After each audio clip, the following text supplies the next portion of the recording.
Good evening. This is CTV News for Monday, February 26th. I'm Denise Douglas. So glad you could join us this evening. Topping our news tonight, the Supreme Court rejects the Trump administration's appeal to end an Obama-era program that protects more than 700,000 Dreamers. The justice's decision means that the Deferred Action for Childhood Arrivals program, or DACA, will continue. Two lower court judges have issued injunctions blocking the White House from ending the program next month.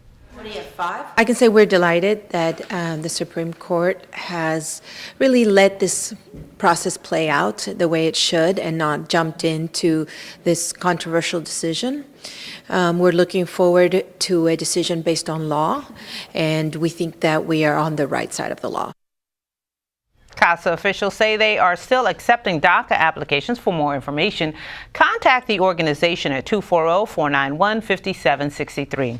The county's teachers union is heading to Annapolis tonight for a rally. The group is supporting a bill that would create a fully elected school board. Currently, the county executive appoints 4 of 13 board members, as well as the superintendent. Last week, the union took a vote of no confidence in the current structure.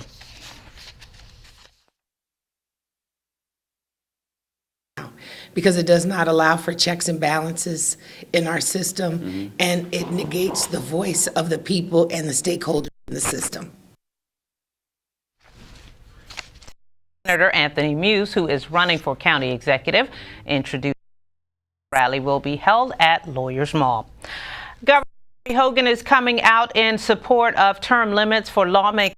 Annapolis, a hearing was held this afternoon on House Bill 347, which would prevent delegates and senators from holding more than 2 consecutive terms. Hogan has long supported term limits, and apparently so do a majority of Marylanders. A recent Goucher poll indicates 75% of voters in Maryland support the issue.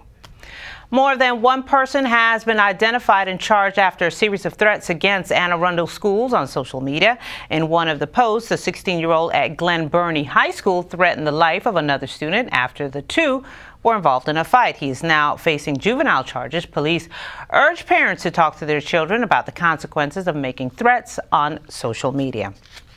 University of Maryland police have arrested and charged a 21-year-old man for threatening to shoot one of their officers. Ryan Solkowski was taken into custody at his Baltimore home over the weekend. He reportedly told someone he was waiting for a gun purchase background check so he could shoot campus police officers. Solkowski is facing up to 10 years in prison and $10,000 in fines. You're watching CTV News. I'm Denise Douglas.